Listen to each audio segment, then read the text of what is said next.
बिस्मिल्लाहिर्रहमानिर्रहीम, अस्सलाम वालेकुम। मैं हूं सैयद अनवारुल हसन और आप देख रहे हैं प्रोग्राम सच तो यह पीटीवी न्यूज़ इस्लामाबाद स्टूडियो से।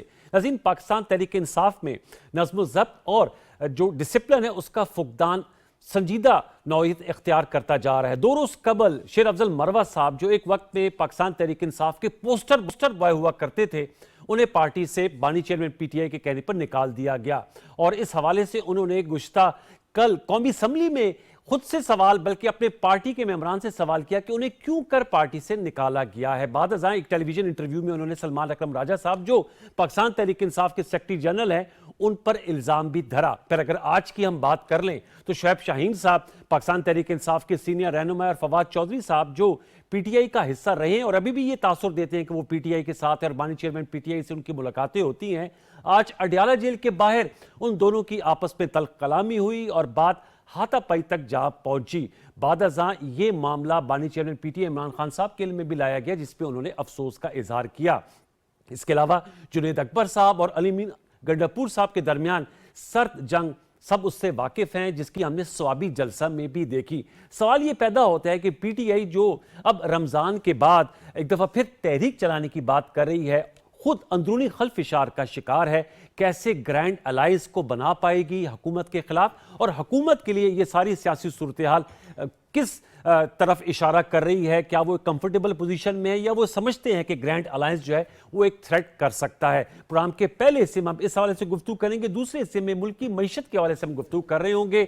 हमने देखा कि इंटरनेशनल फाइनेंस कॉरपोरेशन, जो कि वर्ल्ड बैंक एक अहम इदारा है, उसके सरबराह इस्लामाबाद में मौजूद थे। वज़ीर आज़म पाकिस्तान मोहम्मद शहबाज शरीफ साहब से उनकी मुलाकात हुई, जिसमें उन्होंने पाकिस्तान की हुकूमत की जानिब से IMF के प्रोग्राम के बाद जो रिफॉर्म्स प्रोसेस शुरू किया गया है उसकी पजीराई की, और उन्होंने इस अज़म का इयादा किया कि IFC पाकिस्तान के निजी शोबे में $20 अरब की सरमायाकारी करेगा अगले 10 सालों में। इस हवाले से हम खुसूसी गुफ्तगू करेंगे, लेकिन प्रोग्राम के पहले हिस्से में जिन नुमाइंदा शख्सियात ने मुल्क उनका तारुफ आपसे करा देते, हमें ज्वाइन किया है सैयदा शैला रजा साहिबा ने, मेंबर कौमी असम्बली है, पाकिस्तान पीपल्स पार्टी से आपका ताल्लुक है, इस्लामाबाद स्टूडियोज में तशरीफ फरमाए, आपका बहुत शुक्रिया। हमें ज्वाइन किया है सैयद अली बुखारी साहब ने, पाकिस्तान तहरीक इंसाफ के सीनियर रहनुमा है, सीनियर वकील हैं, बानी चेयरमैन पीटीआई के मुकदमात भी आप लड़ते हैं। सर, आपका बहुत शुक्रिया। और चंद लम्हों में हमें इख्तियार वली खान साहब ज्वाइन कर लेंगे, जो पाकिस्तान मुस्लिम लीग नवाज के मरकजी तर्जुमान है। दोनों मेहमानों को फॉर्म वेलकम। मैं आपकी इजाजत से अली बुखारी साहब से गुफ्तगू का आगाज करूंगा। अली बुखारी साहब, पाकिस्तान तहरीक इंसाफ के दरमियान ये जो ग्रुप बंदी है, इसका अब असर गहरा होता दिखाई दे रहा है। आज का बड़ा अनफॉर्चुनेट वाकया हुआ, आप खुद भी पेशे के एतबार से लॉयर हैं। शुएब शाहीन साहब ने कहा कि उनके साथ किस तरह ज्यादती की गई, अगरचे फवाद चौधरी साहब तो दावा कर रहे हैं कि सुलह हो गई, लेकिन उन्होंने कहा कि वो उनसे सुलह नहीं करेंगे। ये नौबत यहां तक क्यों कर पहुंच रही है? शेर अफजल मरवा साहब कह रहे हैं, सलमान अकरम राजा साहब ने उनको निकाला, और वो कह रहे हैं कि जो सियासतदान और जो आपके लॉयर्स का ग्रुप है वो आमने सामने। जी, बिस्मिल्लाहिर्रहमानिर्रहीम। अनवार भाई, बहुत शुक्रिया जी, आपने मुझे अपने प्रोग्राम में मदऊ किया। देखिए अनवार भाई, 2-3 चीजें मैं आपको बताता चलूँ। आज जो वाकया हुआ, पहले उसके हवाले से बात कर लेता हूँ। मैं खुद हडियाला गया हुआ था। अनफॉर्चुनेटली ये जो एक इंसिडेंट हुआ, ये मेन गेट पे हुआ, गेट नंबर 5 पे, और मैं उस टाइम अंदर खान साहब के पास था, ट्रायल स्टार्ट हुआ था उसके अंदर। तो जब बाहर आए तो पता चला पुलिस वालों से ये चीज हुआ, लेकिन अंदर जब खान साहब के पास थे उनके नोटिस में भी ये चीज आ चुकी थी। और जब उनको ये पता चला तो उन्होंने इनफैक्ट दोनों को ये कहा कि जी, बल्कि नहीं पजोता था पीते वहां पर, और उन्होंने कहा कि ये छोटी मोटी रंजिश जो होती है इसको नहीं दिल में रखना चाहिए और खुले दिल से इसको एक्सेप्ट करना चाहिए, और अगर कोई टीवी प्रोग्राम पे या कोई कमेंट्स आते हैं तो उसको वहां तक ही रहना चाहिए, उसको पर्सनल नहीं होना चाहिए। एक तो ये बात। दूसरी बात, जो शेर अफजल मरवा साहब किया, देखे आपने अभी उनको कहा भी कि वो एक पोस्टर बॉय भी थे पीटीआई के। देखिए, उनको पीटीआई ने बड़ी इज्जत भी दी, वो पीटीआई के साथ मुश्किल टाइम में खड़े भी हुए, उनको इमरान खान साहब ने टिकट देके एमएनए भी बनवाया। लेकिन एक चीज अंडरस्टूड है और उसके अंदर कोई दूसरी राय नहीं है, वो ये है कि इमरान खान साहब जिसको चाहते हैं वो पीटीआई का हिस्सा है। इमरान खान जब जिसको ना चाहें वो पीटीआई का हिस्सा नहीं है, अगर वो पार्टी के कायद और ज़वाबित की वायलेशन करता है। शेर अफजल मरवा साहब को आपको पता है कि उनको शो कॉज भी दिया गया, एक दफा दिया गया, विड्रॉ किया गया, दूसरी दफा दिया गया। उनकी काफी दफा ऐसी चीजें आई जो पार्टी के कायद ज़वाबित के को फॉलो करते हुए नहीं थी। इसके ऊपर खान साहब ने उनको अल्टीमेटली ये डिसीजन लेना पड़ा, और उसके ऊपर मैं नहीं समझता हूँ कि किसी एक शख्स का कोई किरदार होगा या एक शख्स का कहना होगा। वो बेसिकली तो खान साहब के डिसीजन है, उनके नोटिस में आती हैं चीजें, कोर कमेटी के नोटिस में आती हैं, हमारी जो कमेटी है जो हमारे लीगल एस्पेक्ट को देखती है उसके नोटिस में आते हैं। उसके बाद एक कमेटी है हमारी जो पॉलिटिकल डिसीजंस करती है। तो इन सब के बात जाने के बाद चीज जो है वो खान साहब सबसे डिस्कस करके उनके नोट्स उनको फॉरवर्ड किए जाते हैं, उनसे डिस्कस किए जाते हैं और उसके बाद ये डिसाइड किया जाता है। तो बात यह है कि लेकिन सर कतई माजर जो आप issue सही है कह रहे हैं कि इमरान खान साहब पाबंदे सलासल है, लेकिन आपकी पूरी मौजूदा लीडरशिप मौजूद है। इख्तियार वली साहब ने हमें ज्वाइन कर लिया, उनको भी फॉर्मल वेलकम करते हैं। आपके चेयरमैन है बैरिस्टर गौहर साहब, सेक्रेटरी जनरल सलमान अकरम राजा साहब, उमर अयूब साहब मौजूद है, आपकी लीडरशिप मौजूद है, पार्टी तर्जुमान है। क्या ये उनके लिए लम्हा फिक्रिया नहीं है कि उनके होते हुए इस तरह के मामलात जो हैं वो अटियाला जेल तक पहुंच जाते हैं और इमरान खान साहब को बतलाया जाता है कि जी इस अफसोसनाक वाकयात हो रहे हैं? क्या मौजूदा लीडरशिप में ये अहलियत है कि वो इसको खुद से रिजॉल्व कर ले? अनवार भाई, बात यह है कि बिल्कुल मौजूदा लीडरशिप जो है उसमें ये उनके अंदर वेलोसिटी भी है, उनमें कैपेसिटी भी है, उनमें पोटेंशियल भी है। लेकिन हमारा डिसीजन, हमारा जो लीडर है इमरान खान साहब के नोटिस में लाए बगैर नहीं किए जाते। हमारा जो डिसीजन है, जैसे मतलब कोई पार्टी ले लें आप, क्या बिलावल भुट्टो जरदारी से पूछे बगैर पीपल्स पार्टी कोई काम कर सकती? क्या नवाज शरीफ साहब या शहबाज शरीफ साहब मरियम से पूछे बगैर कोई चीजें कर सकती है? नून की गवर्नमेंट नहीं कर सकती। लेकिन हमने तो क्राइटेरिया बनाया हुआ है। मैंने आपको जैसे जी आपने कहा क्राइटेरिया, हमारी लीगल कमेटी, तीन कमेटीज हैं हमारी, तीनों कमेटीज में जाता है। उसके बाद जो डिसीजन हमारा आता है उसको हमारी टॉप लीडरशिप या हम खुद जाके खान साहब को बताते हैं कि ये वहां पर चीजें डिस्कस हुई हैं, ये चीजें मैटर है। उसके बाद उनसे फाइनल डिसीजन दिया जाता है आफ्टर सारी की सारी पॉलिटिकल कमेटीज, लीगल कमेटीज और कोर कमेटीज के डिसीजन के बाद कि जी ये हमारा फैसला है, आपके पास जो है।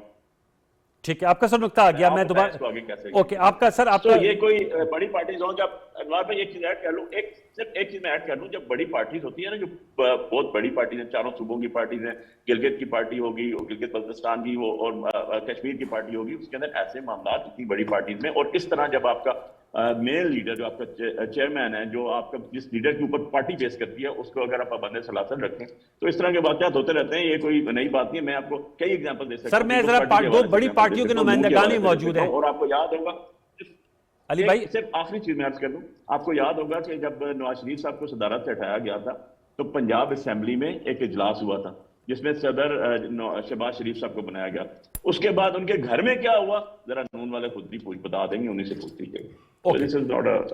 ठीक है, लेकिन सर उस पर नौबत पब्लिकली, जैसे आपने कहा कि इस तरह एक दूसरे पे तल्ख कलामी, गालम गलोच और जो है हाथापाई, वो कमी होती है क्योंकि शोएब शाहीन साहब ने बड़े सख्त अल्फाज इस्तेमाल किए थे। मैं रिपीट नहीं करना चाहता। मैं इख्तियार वली साहब से आपने सिर्फ निहायत अदब के साथ मैं आपसे कर दूं कि मेरा तो अबाव अजदाद का भी नून से तल्लक नहीं है ना। बात यह है कि हमें अगर पता तो पब्लिक ही है ना कि अंदर क्या हुआ, मरियम ने क्या कहा, नवाज शरीफ साहब ने क्या कहा, वहां से शहबाज शरीफ साहब क्या हुआ, वहां से कैसे उनको हटाया गया, कैसे लाया गया, ये जब नवाज शरीफ साहब को सदारत से हटाया गया तो उस टाइम की बात है। इख्तियार वली साहब से भी इसका जान लेते हैं, चूंकि आपके शैला साहब आपकी इजाजत से आपके पास आऊंगा, चूंकि उन्होंने उनकी लीडरशिप के हवाले से बात की। इख्तियार वली साहब बहुत शुक्रिया प्रोग्राम से लिए वक्त निकालने का। अली बुखारी साहब की आपने गुफ्तगू सुनी, उनका बड़ी जमातों में इस तरह के वाकयात होते हैं और आपकी पार्टी का भी लीडरशिप का भी तस्करा कर रहे हैं। जी बहुत शुक्रिया। मुझे जरा बताइए, अली बुखारी साहब जब बात कर रहे थे आवाज कट गई थी, मैं पूरी सुनना कि इन्होंने क्या बात की, इल्जाम इन्होंने क्या लगाया? उन्होंने कहा जब नवाज शरीफ साहब को भी पार्टी सदारत से हटाया गया था तो पीएमएलएन के अंदर बहुत सी प्रॉब्लम्स जो हैं वो क्रिएट हुई थी और उनके घर में बहुत से मसाइल पैदा हो गए थे। तो बड़ी पार्टियों में ऐसा होता है, हमारे लीडर पाबंद सलासल हैं, इसलिए हमारे अंदर भी जो इख्तलाफात हैं वो बहुत पब्लिक में आ रहे हैं। हम दोबारा आपके पास आ जाते हैं। मैं शाह साहिबा से कमेंट ले लेता हूं, फिर दोबारा आते हैं। माजरत, आपसे हमारा राब्ता जो है वो सही तौर पे इस्तेवार नहीं हो पाया। शैला साहब आप क्या कहेंगी, हाउ वुड यू कमेंट ये जो पार्टी के अंदर के मामला हैं? इससे इनकार नहीं करूंगी कि पॉलिटिकल पार्टीज में इंटरनल मैटर्स होते हैं, लेकिन वो इंटरनल मैटर्स इंटरनली बहुत सारे प्लेटफॉर्म होते हैं, वहाँ रिजॉल्व हो जाते हैं और बहुत कम ये नौबत आती है कि पार्टी से किसी को हटाया जाए। उसके बहुत ज़्यादा स्टेजेस होते हैं और पार्टी डिसिप्लिन ही यही होता है कि क्योंकि हमारी पार्टी ग्रास रूट लेवल तक है कि कराची डिवीज़न है, फिर डिस्ट्रिक्ट ऑर्गेनाइजेशंस हैं, फिर टाउन ऑर्गेनाइजेशंस हैं, फिर यूसी है, फिर वार्ड है। तो सबसे पहले तो जाहिर है कि हर जगह से निमटता हुआ डिस्ट्रिक्ट के पास आएगा, डिस्ट्रिक्ट रिजॉल्व नहीं कर सकेगी तो कराची डिवीज़न के पास आएगा और कराची डिवीज़न शो कॉज दे सकती है। मतलब उनको एग्जिट नहीं कर सकती, निकाल नहीं सकती। तो लेकिन उसमें सबसे ज़्यादा बात यही होती है कि इसको अंदर रखा जाए और इस पे बात ना की जाए, फ़रीक़ैन इस पे बात ना करें, तो एक डिसिप्लिन होता है। लेकिन जो मैंने महसूस किया है कि पार्टी ऑर्गेनाइजेशन नहीं है, और जो बल्ले का निशान गया था उसकी भी वजह ये थी कि इनके जो पार्टी का मैनिफेस्टो है उसमें सेक्रेटरी जनरल की सीट पर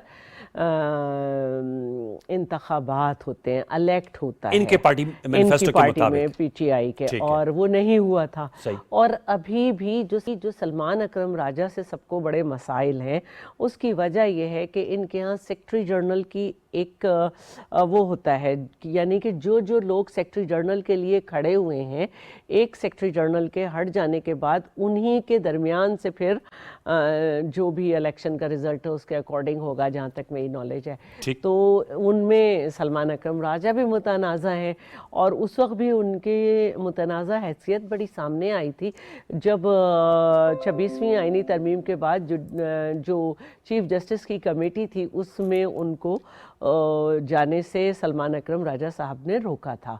तो मसाइल हैं, और क्योंकि अब बातें बाहर हो रही हैं कि अलीमा साहिबा और बुशरा बीबी की भी जो बातें हैं वो पब्लिकली वो आके करते, और जो उनकी स्पोक पर्सन है वहाँ पर उनके बारे में भी वो एक खातून के बारे में भी बड़े खुल के बाहर बात करती हैं।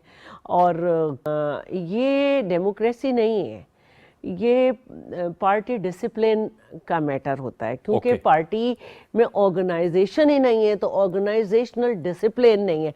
फिर इसी तरह जो मरवा साहब के मामलात हुए, तो कल हमने देखा कि जब उन्होंने कहा कि मुझे क्यों निकाला, तो आपस में काफ़ी एक सिलसिला सा हुआ, और फिर वो खुद ही बाहर चले गए मरवा साहब, और फिर उसके बाद जो पीटीआई के लोग मुख्तलिफ जगह पे बैठे हुए थे वो जब दोबारा एंटर हुए तो वो काफ़ी तादाद में थे। लेकिन ये जो मामला हुआ है इस पे मैं आ जाऊँ, इख्तियार साहब ने हमें ज्वाइन कर लिया, बस मेरी बात पूरी होने वाली है। फवाद साहब ने पहले भी जो है समी इब्राहिम साहब पे एक निजी महफिल में हाथ उठाया था, मुबश्शिर लुकमान पे भी, और इनकी पार्टी के एक मरहूम ने हैं उन्होंने भी उठाया था, फिर इख्तियार वली साहब के साथ भी हुआ मामला। लेकिन ये आज जो हुआ, तो आज तो पार्टी के खातून ने कहा कि इस तरह नहीं होना चाहिए। जो है वो नादिया खटक के जो है जो जिन्होंने इस तरह नहीं होना चाहिए, वो भी हम शेयर करेंगे। हमारे भी हो जाते हैं इख्तलाफात आपस में, लेकिन दस्तों गिरबानी होते हैं। ये बहुत इख्तियार वली साहब, माजरत आपकी बात जो है वो नहीं आई थी, मैं चाहूंगा कि प्लीज अपने पार्टी का मौकफ दीजिएगा। इख्तियार वली खान साहब। थैंक यू वेरी मच अनवार साहब, बहुत शुक्रिया।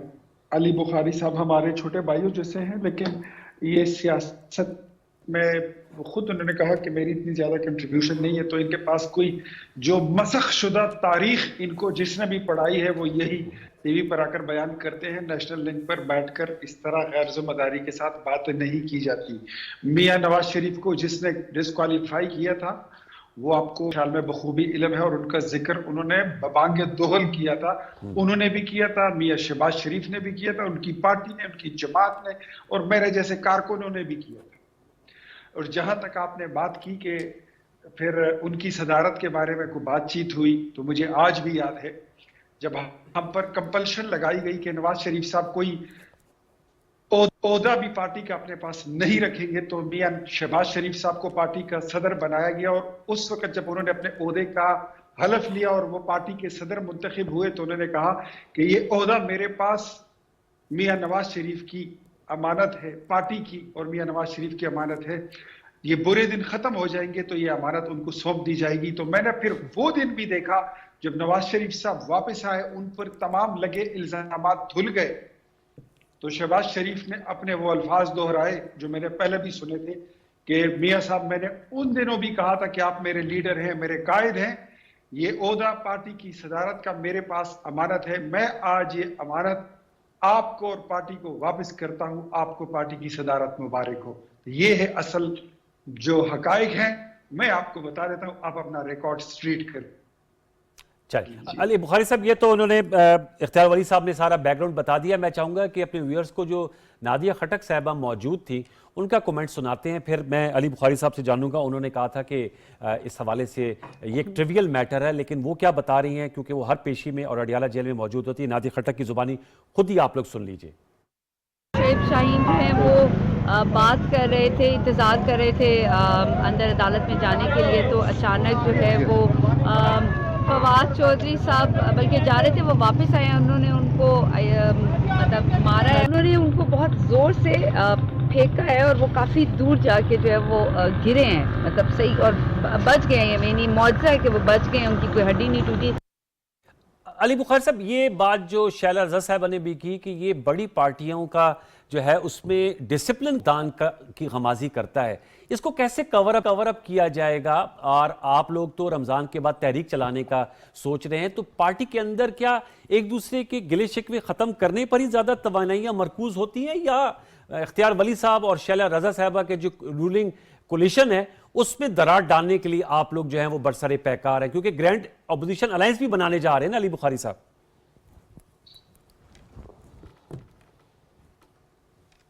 देखिए अनवर भाई, मैं दो तीन चीजें आपको बताऊं। पहले तो इख्तियार वली साहब मेरे भाई हैं, थोड़ा सा उनकी मैं करेक्शन कर दूं। इख्तियार वली साहब मेरी तो जिंदगी पॉलिटिक्स में एज अ स्ट्रगल गुजरी है। मेरे वाले साहब तो रास्ते में अटक किले में गुजार गया जवाहरलाल के खिलाफ। आपको मेरी हिस्ट्री नहीं पता फिर, और पहला इलेक्शन भी लड़े मेरी फैमिली का, इस्लामाबाद से 7वां इलेक्शन था, ऐसी बात नहीं है। तो हाँ, मैं जाती तौर पर जो है पोलिटिकल वर्कर हूँ। मुझे इमरान खान साहब घर से लेकर आए और उन्होंने सियासत में लेकर आए और मैं उनके साथ खड़ा हूँ। सो ना मैं सियासत में मेरा खानदान या मैं नया हूँ, और ना ही मार खाने वालों में से, चूरियां वालों में से नहीं रहे। आज आप भी जाके देखें अटक किले में, तो आपको मेरे ही बुजुर्गों का नाम आप पर नजर आएगा। और अटक कॉन्स्पिरेसी जवाहरलाल के खिलाफ 1983 वाली की बात कर रहा हूँ। दूसरी चीज ये है कि जो आपने बात की अनवार भाई, वो बड़ी सिंपल सी बात है।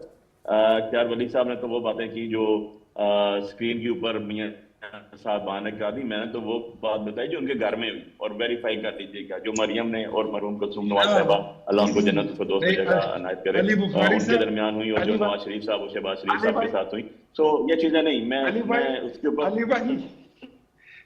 अली भाई मुझे सिर्फ इतना बता दें कि जो बात मियां नवाज शरीफ मरियम बीबी और शहबाज शरीफ के दरमियान हुई, नहीं, मैं सवाल सिर्फ ये कर रहा हूँ कि जो बात मियां नवाज शरीफ साहब, शहबाज शरीफ तो मरियम बीबी के दरमियान हुई, वो आप तक कैसे पहुंची? आप भी वहां पे मौजूद थे।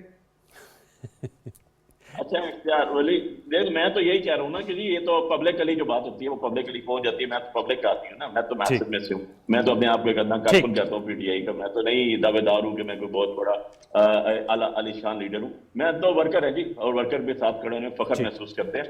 और मैं दूसरी चीज आपको बताऊँ जो शाला आप बात कर रही थी, देखें हम तो क्राइसिस में से गुजर रहे हैं, और हमें तारीख ने, बिल्कुल इख्तियार वली साहब सही कहते हैं, हमने तो तारीख पढ़ी भी, और हमारे बुजुर्गों ने क्योंकि गुजर के है देखी भी। हमें यह भी पता है कि तलवार कैसे ली गई थी पीपल्स पार्टी से, और उसी अंदाज में बल्ला हमसे लिया गया। सो हम तो गुजर रहे हैं, और हम तो टैली भी कर रहे हैं चीजों को, और हमें अफसोस इस चीज का होता है कि जो खुद इस प्रोसेस में से गुजर के हैं, और जब वो दूसरी साइड में खड़े हो जालिम के साथ, तो आपको उनके ऊपर भी अफसोस जरूर होता है। कम से कम आपको ये जरूर कहना पड़ता है कि यार ऐसे नहीं है। तो मैं इख्तियार वली साहब आपको बताऊं, जो झगड़े हुए वो तो मरियम के और चोई निसार साहब के भी हुए। जो झगड़े हुए वो आपको पता है कि अच्छा, दूसरी पार्टी के झगड़ों से आप जस्टिफाई कैसे कर सकते हैं कि ये झगड़ा ठीक है? नहीं कर रहा हूं बुखारी साहब, बिल्कुल नहीं कर रहा हूं, बिल्कुल भी नहीं कर रहा हूं। मैं सिर्फ ये बात, I am replying your question. The issue ये है कि बिल्कुल भी नहीं कर रहा हूं। मैं कभी ये नहीं कहता हूं two wrongs can make one right. मैं बिल्कुल वो नहीं कहता हूं। जो चीज गलत होती है वो गलत होती है, उसको कोई भी अप्रिशिएट नहीं करता और ना ही करना चाहिए। अब इशू ये है कि इतनी बड़ी पार्टी में एग्जांपल्स जो दे रहा हूं आपको, कि जब पार्टीज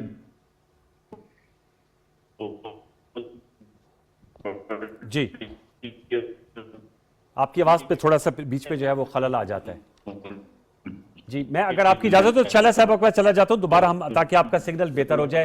और जब आपकी क़यादत को जी खिताब रखा जाता है बेगुनाह तरीके से, उनको उनकी फैमिलीज में तो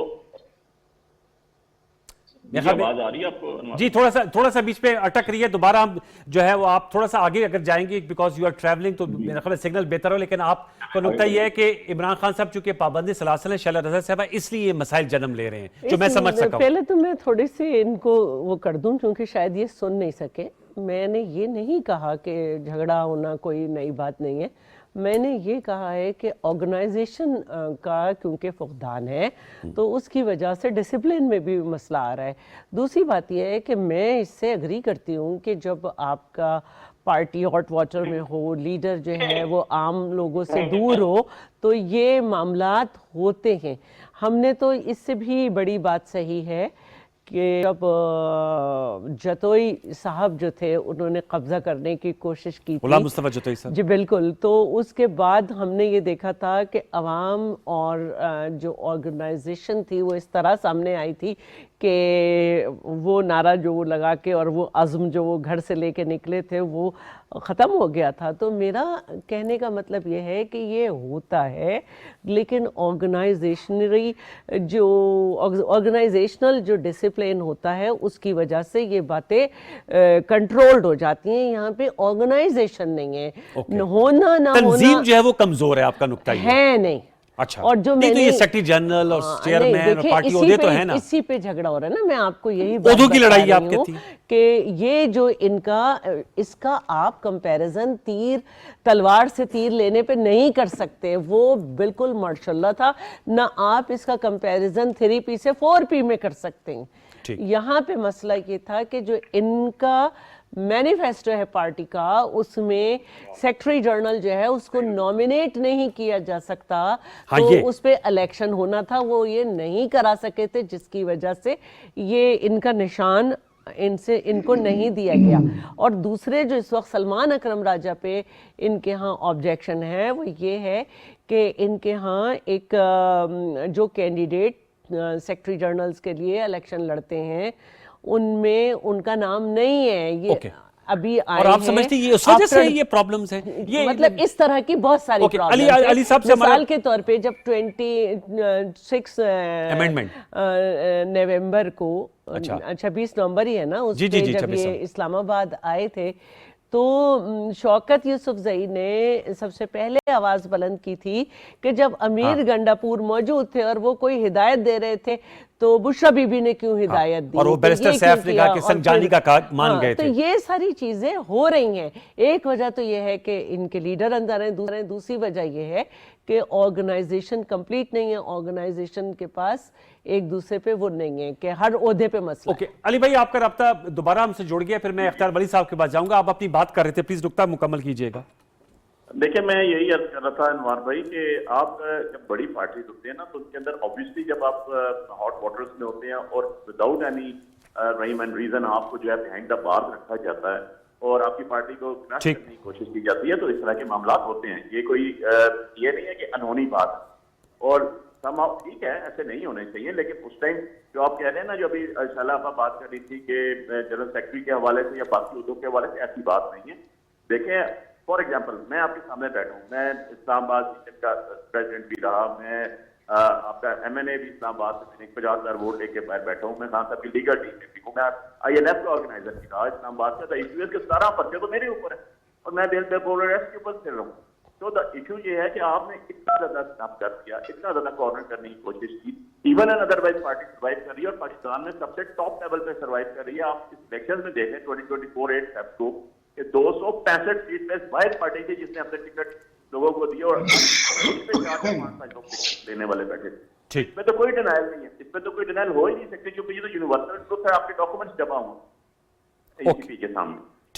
लेकिन अब बात जो आप कह रहे थे, जो शैला आप बात कर रही थी, उसके अंदर यह था कि डेफिनेटली ऑर्गेनाइजेशन डेफिशिएंसी आती है आपके पास जब आपके main leadership out of screen हो, आपके main leadership behind the bars हो, उसके अंदर जितने मुंह उतनी बातें होती हैं। लेकिन पॉलिटिकली लोगों को देखना पड़ता है, सुनना पड़ता है, डिसाइड भी करना पड़ता है। लेकिन सब होता अदर ऐसे वाकयात हो भी जाते हैं। मैं बहुत सी एग्जांपल दे सकता हूँ। ठीक है, आपने वो एग्जांपल दे दी थी, लेकिन फिजिकली इस तरह से करना बहुत गलत बात। फिजिकल मार धाड़ की बात जो उन्होंने की है बड़ी इंपॉर्टेंट है, वो बहुत गलत बात बताऊं आपको। देखिए, इससे बहुत बड़े बड़े वाकये भी पाकिस्तान में हुए। मैं गलत बात है तो गलत है, इसमें वाकये को गिनाना क्या। मैं शाहनवाज भुट्टो साहब की असैसिनेशन से स्टार्ट करूं, मैं यही कह रही हूँ कि गलत बात है, इसमें किसी को फौकियत नहीं है, जब भी हुई गलत हुई। ठीक, आपने समाप्त कर दिया। मैं अली भाई दोबारा लौट के इख्तियार वली साहब से एक और मैं सवाल कर लूं, एक सियासी सवाल भी कर लूं। इख्तियार वली साहब, अब ये रमजान शरीफ के बाद दोबारा तहरीक चलाने की बात कर रहे हैं आपकी हुकूमत के खिलाफ, और ग्रैंड अपोजिशन अलायंस की भी बात हो रही है। महमूद खान अचकजई साहब, शाहिद खान अब्बासी साहब, जमात इस्लामी, और अब महारंग बलोच को भी साथ मिला रहे हैं। महारंग बलोच का भी आज नाम ले रहे थे फैसल चौधरी साहब, जो वकील हैं इमरान खान साहब के। ये जयशंकर का भी नाम ले लेते तो बेहतर था, कोई इनसे बईद नहीं है। नेतन्याहू का नाम भी ले ले, इनके साथ बड़ा अच्छा जजता है, उसको भी साथ में ला ले। बात यह है कि पाकिस्तान की हकीकी जमातें जो है वो पाकिस्तान पीपल्स पार्टी, पाकिस्तान मुस्लिम लीग नून है, वो उनका इत्तेहाद इस वक्त है, और हम इस बात पे हम यकजा और यकसू हैं कि हमने पाकिस्तान से गंद साफ करना है, हमने गलाजत को साफ करना है। ये किसके साथ इत्तेहाद करेंगे? इनके तो इत्तेहाद है ऑलरेडी बना हुआ है, पाकिस्तान तहरीक इंसाफ सुन्नी इत्तेहाद कौंसिल और मजलिस वहदतुल मुस्लिमीन। मौलाना साहब का आपका क्या ख्याल है कि इनके साथ इत्तेहाद करेंगे? नो वे, कभी भी नहीं करेंगे। अच्छा, मौलाना साहब का तहरीक इंसाफ के साथ एक बड़ा फितरी इख्तिलाफ है, ना सिर्फ सियासी है बल्कि मौलाना साहब अकीदे का इख्तिलाफ रखते हैं तहरीक इंसाफ के साथ। मैं नहीं समझता कि मौलाना साहब को, मैंने खुद सुना है मौलाना साहब को कि वो कभी तहरीक इंसाफ के साथ दूसरे से तीसरा कदम वो उठा लेंगे। हाँ, वो हमसे नाराज हो सकते हैं, थोड़ी दूर हो सकते हैं, उनका लाड प्यार हो सकता है, हमारी और उनकी मोहब्बत भी है और बड़ा अच्छा रोमांस है, और वो मोहब्बत कभी एक तरफा रही भी नहीं है। उसका अपने जलवा 26वें आईनी तरमीम में देख भी लिया है। और ये किस मुंह से, ये तो इनके लीडर की, अब मैं क्या बताऊं, वो तो परवेज जो है वो इलाही, उसको कहता था कि ये पंजाब का सबसे बड़ा डाकू है, एमक्यूएम को कातिल कहते थे, पीपल्स पार्टी चोर थी, मुस्लिम लीग नून चोर थी। ये आज जिसकी बात करें कि शाहिद खान अब्बासी साहब इनके इत्तेहादी बनेंगे, शाहिद खान अब्बासी पे जो इल्जाम इन्होंने लगाए हैं वो खुद ही जरा दोहरा के बताएं।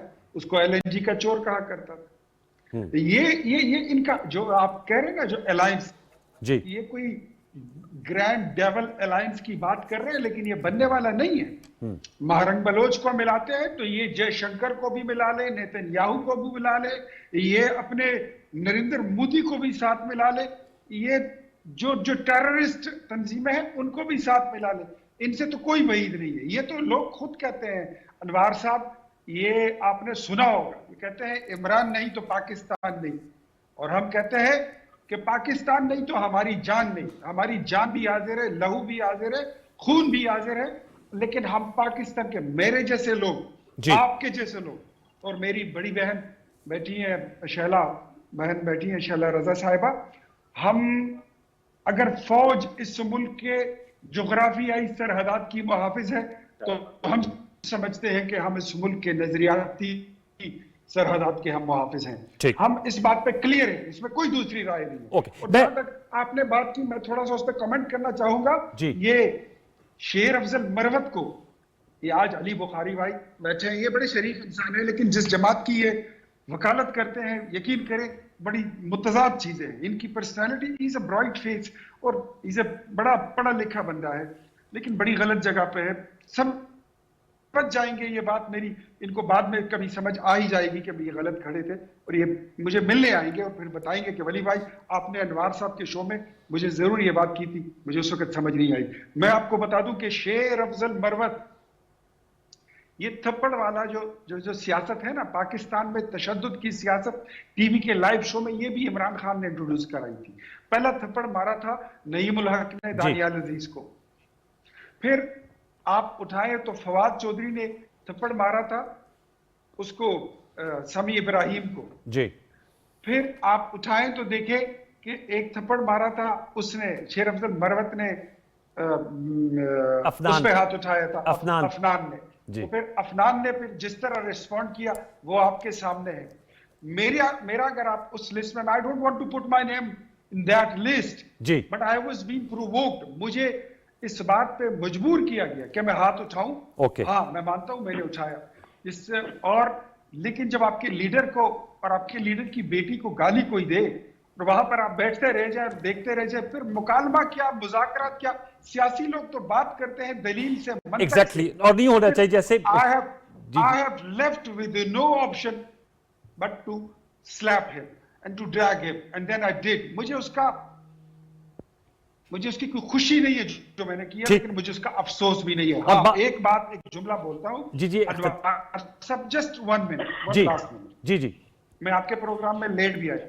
शेर अफजल मरवत अगर ये सारे के सारे छुपे हुए थे, ये असद कैसर क्या, अली अमीन क्या, आतिफ खान क्या, झगड़ा क्या, यूसुफ जई क्या, ये उमर अयूब क्या, ये सारी की सारी पीटीआई जो थी ये चूहे की बिलों में घुस के बैठे हुए थे।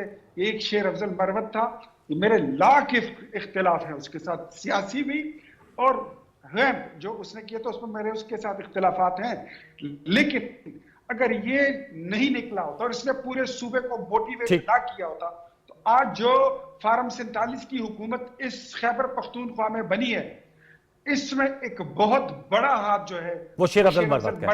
ओके सर, आज इनकी हुकूमत खैबर पख्तूनख्वा में नहीं होती। Sir towards the end Ali Bukhari sahab, sir आप मुझे पता है you have a right to respond, क्या कहेंगे जो इख्तियार वली साहब ने बात की है, फिर मैंने क्लोज करना है सेगमेंट। देखिए जी, मैं अनवार भाई इख्तियार वली साहब जो है उनको मैं ये बताऊं, मेरी सियासत तो इमरान खान से शुरू होती है, मैं बिल्कुल टीके का पर हूँ, अल्हम्दुलिल्लाह इमरान खान से खत्म होती है, और इसके अलावा मेरे पास ना कोई सियासत का शौक है, मुझे ना सियासत मेरी मजबूरी है।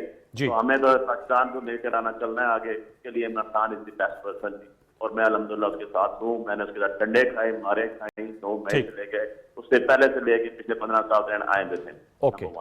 नंबर 2 चीज आपको बताऊं, इख्तियार वली साहब आप उस कैटेगरी में हैं भाई हमारे लेके जिन्होंने खुद हाथ उठाए हो, तो आपको ऐसी चीज देती कि आप ये चीजें और कुछ बात करें या किसी किस्म के और कोई कमेंट्स करें। आप अपना एटीट्यूड थोड़ा सा एग्रेसिव है, तो आपका अपने एग्रेसिव एटीट्यूड के साथ आप जो आज शेर अफजल मरवत के लिए आप सीधे पढ़ रहे हैं, मुझे खुशी होती है कि ये किसी ने अगर आज आप 7 दिन पहले उनके लिए पढ़ते हैं, आज वो हमारी पार्टी का हिस्सा अगर नहीं है, मैंने पढ़ी है, मैंने पढ़ी है मैंने पहले जी बात कीजिएगा जी बुखारी साहब। कहा कि जी हमारा नेचुरल अलायंस है और किसी का नेचुरल अलायंस नहीं है, क्या नेचुरल अलायंस बात कर रहे हैं। अभी आप देख रहे हैं वो तो बेचारे सीख रहे हैं, आप सीआई की निकाल के रखी आपने उनको, तो जो इंडस रिवर है उसको भी हम उसी के ऊपर आज दोनों को पानी पिलाएं। अली भाई की शराब काट के रखी, और अभी जो है सब कुछ दिनों में आपको पता चल जाएगा कि नेटों का काम भी हो गया, और आप चीज खिला के जो डर के आपने तो उनको साथ रख के उनके साथ वो किया जो करते हैं, लोगों के साथ भी लोग नहीं करते। ठीक, तो आपको नुकता शैला आपा फिर रिस्पॉन्ड कर देगी, चूंकि आपने इनकी और पीपल्स पार्टी नून लीग की बात करें तो फिर मैंने क्लोज करना है सर। आखिरी बात जी।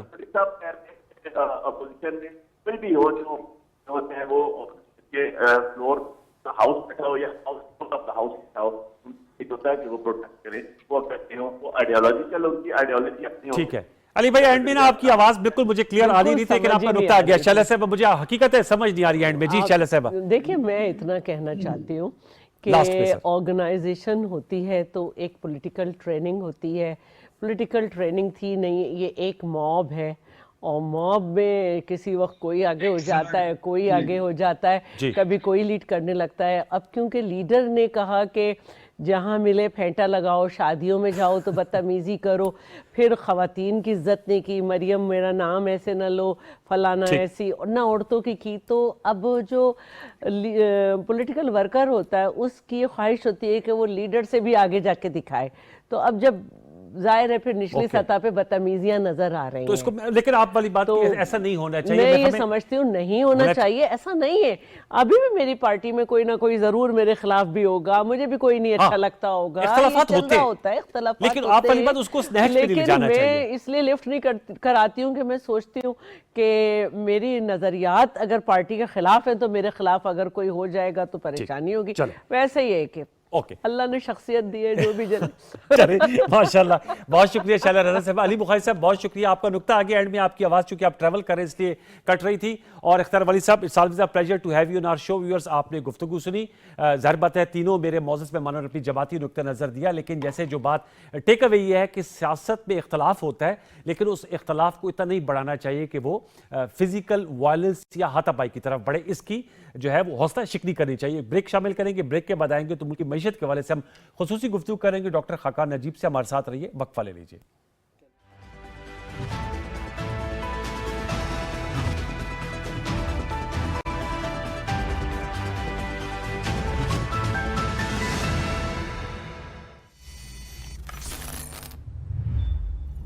लाला संभल के, हर तरफ खतरा है।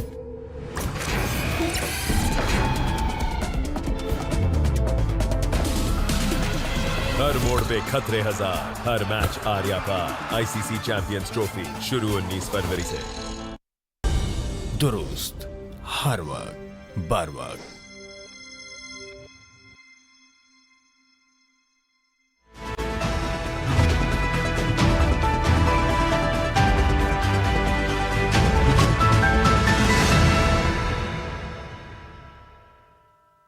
Welcome back viewers. हमें ज्वाइन किया डॉक्टर खाकान नजीब साहब ने। आप इकोनॉमिक एक्सपर्ट हैं और वजारत ख़जाना के साथ बहसियत एडवाइज़र भी आपने मुतअद्दिद बार अपनी खिदमत सर अंजाम दी हैं। बहुत शुक्रिया सर प्रोग्राम सजते को ज्वाइन करने के लिए। Good to be with PTV ji. बहुत शुक्रिया। डॉक्टर साहब, हम आईएफसी के सरबरा, इंटरनेशनल फाइनेंस कॉरपोरेशन के सरबरा पाकिस्तान आए और उन्होंने पाकिस्तान की मैशत के हवाले से अच्छे अल्फाज भी गए, लेकिन जो आम नुकता है जिस पे मैं आपका तजिया लेना चाहूँगा कि पाकिस्तान के निजी शोबे में सरमायाकारी के लिए उन्होंने कहा कि $20 billion over a period of 10 years लगाने के लिए इंटरेस्टेड है आईएफसी। इसको आप किस तरह देखते हैं? और इससे अगर आप उसको मिला लें कि वर्ल्ड बैंक ने भी पाकिस्तान के साथ $20 अरब की जो सरमायाकारी उसके करने का ऐलान किया है, साथ में हम जो है वो $7 अरब का आईएमएफ का प्रोग्राम भी चला रहे हैं। मौशी मैदान में इन डेवलपमेंट्स को आप किस तरह देख रहे हैं? आईएफसी की यहाँ आमद इट्स एन इंपॉर्टेंट थिंग। बिस्मिल्लाहिर्रहमानिर्रहीम। सो पहली तो बात ये, अनवर साहब, मेरी आपसे जब भी बात हुई है मैंने आपको साल डेढ़ पहले भी ये कहा था कि आईएमएफ की एंगेजमेंट हो जाएगी तो स्टेबिलिटी भी आ जाएगी और राहें भी खुल जाएंगी। सो एग्जैक्टली जो प्लेबुक है वो ऐसे ही वर्कआउट किया है अल्हम्दुलिल्लाह फॉर पाकिस्तान। मैक्रो स्टेबिलिटी आ गई, जिसका मतलब है पाकिस्तान के ज़र मुबादला के ज़खायर बेहतर हो गए, बैरूनी खसारा संभल गया, सो रुपया भी स्टेबल हो गया। सो एतमाद बढ़ा इस चीज़ से, अफरात ज़र यानी कि कीमतों के बढ़ने की शरह कम हुई, कुछ खसारे मालियाती भी संभल गए। अब इसके बाद जो नेक्स्ट स्टेप जो बनता है वो ये बनता है कि जो मल्टीलैटरल अदारे हैं वो पाकिस्तान की जो प्रोजेक्ट फाइनेंसिंग है, जिसका क्या मतलब है कि आपका अगर दासू डैम बनना है, अगर आपका डायमीर भाषा आगे चलना है, अगर आपकी छोटे डैम पूरे केपीके में बनने वाले हैं, अगर आपकी रोड इंफ्रास्ट्रक्चर बनने वाला है, अगर आपके स्कूल बनने वाले हैं, ये हैं वो पीएसडीपी फंडेड प्रोजेक्ट्स जिनकी एक्सटर्नल फंडिंग भी आती है। सो $2 अरब आप मुतवक्को कर सकते हैं कि ये आपकी तवक्को हो कि आप हर साल वर्ल्ड बैंक से लें। So that's the first thing. अगर आईएमएफ का सील ऑफ अप्रूवल आ जाता है, जो कि आ गया आपके पास, तो फिर कंट्रीज में मल्टीलैटरल्स और इसके बियॉन्ड एडीबी की भी तकरीबन सिमिलर फंडिंग है, ये भी मैं जिक्र करता चलूं। अच्छा। यानी कि एशियन डेवलपमेंट बैंक की फिर आपको अभी एक फैसिलिटी मिली है $1.2 बिलियन की, यानी कि आप हर महीने जो तेल खरीदेंगे उसकी पेमेंट मौखर हो गई है up to $1.2 billion for a period of 1 year. ये फैसिलिटी इस्लामिक डेवलपमेंट बैंक का एक आर्म है जो फाइनेंस करता है, उसने आपको दी है। तो आपको ये दिखाई देना शुरू होगा कि प्रोजेक्ट फाइनेंसिंग, ट्रेड फाइनेंसिंग आपकी यहाँ पे खुल गई। सो ये तो एक ऑटोमेटिसिटी है in terms of IMF engagement. But जो बढ़ के काम करने वाला है वो ऑफ कोर्स ये है कि ये तो सब सरकारी बातें हैं जो मैं आपके सामने रख रहा हूँ। आईएमएफ के पैसे आ गए, budget financing through world bank, project financing आपने हासिल करना शुरू की। पर असल बात तो ये है ना कि आपका एक रेशियो है 13% का जो इन्वेस्टमेंट टू जीडीपी है, और ये 13-15% से ऊपर नहीं जा रहा पिछले 1-1.5 दिहाई से। सो असल चीज तब्दील होने वाली ये है कि जो overall investment to GDP ratio है, जिन मुल्कों ने भी तरक्की की है और तरक्की इस तरह के उनका शरह नमू बढ़ी है, वो इसी तरह बढ़ी है कि इन्वेस्टमेंट जो है वो ऊपर गई है, वो प्राइवेट सेक्टर में आनी है। और उसको आने के लिए आईएफसी एक ऐसा आर्म है जो प्रोजेक्ट करता है प्राइवेट सेक्टर में और सपोर्ट करता है। सो ये बियॉन्ड ये जो आपकी एंगेजमेंट्स हैं मल्टीलैटरल्स के, आप IFC as an arm of the World Bank, उनके साथ आप कई प्रोजेक्ट कर सकते हैं, शहरों के प्रोजेक्ट कर सकते हैं। So cities can grow, that is an important part. बाकी प्राइवेट सेक्टर के भी जो मैन्युफैक्चरिंग होती है उसमें भी शराकत दारी करते हैं। मैं लाहौर में जानता हूँ, लाहौर के करीब एक प्रोजेक्ट है जिसमें आईएफसी की शराकत दारी है। आई थिंक वो टिन्स बनाते हैं। इस तरह के बहुत सी शराकत दारी में पर ये सब मुमकिन इसलिए हुआ है अनवार साहिब कि आपने IMF की प्रोग्राम की stamp of approval which is far beyond the $7 billion that you'll get over 3 years. It is a stamp of approval of the doctor of the ICU कि आपकी इकोनॉमी ICU से निकलकर ऑपरेशन टेबल पर आ गई है. अब आप ऑपरेशन का काम कीजिए. वक्त और स्पेस है. जहां एनर्जी सेक्टर में आपने प्रोजेक्ट्स लाने हैं वो लाइए, पावर सेक्टर में लाने हैं लाइए, गैस सेक्टर को ठीक कनेक्ट कीजिए, डाइवेस्ट कीजिए, प्राइवेट सेक्टर को इन्वॉल्व कीजिए. आई थिंक यहां पे इकोनॉमी आ खड़ी हुई है. अब आपको ये प्रूव करना है कि आप इन्वेस्टमेंट के जो प्रोजेक्ट्स हैं, चाहे वो प्राइवेटाइजेशन हो, वो रेकोडिक हो, वो IFC funded private public partnerships हो, सिंध ने बहुत अच्छा काम किया है PPP में, चाहे वो पाकिस्तान के वो एसेट्स जो इस वक्त चल रहे हैं उनको आगे बढ़ाना हो, in terms of markets create करनी हो. अफ्रीका की बात हुई, अमेरिका की मार्केट में आगे जाना हो, एडजॉइनिंग एरियाज में. एग्रीकल्चर में अभी आपको पता है एक बहुत बड़ी गुंजाइश है पाकिस्तान में अपनी पैदावारी सलाहियत बढ़ाने की, और ये सब ग्रोथ ओरिएंटेड काम करने हैं. उसी पे डॉक्टर साहब आपने ज़राअत की बात की तो आज भी स्टोरी आई है और कल हमने इस पे प्रोग्राम भी किया. जो ग्रीन पाकिस्तान इनिशिएटिव है उसमें भी काफ़ी जो है वो बिक्री के इम्कानात नज़र आ रहे हैं. स्मार्ट जो है वो मॉल्स बनाए जा रहे हैं फार्मर्स के लिए, जो मिलकर जिसे कहते हैं फार्मिंग को तरवीज देना कलेक्टिवली, उससे भी हमारी पैदावारी जो सलाहियत है उसमें इजाफा होगा.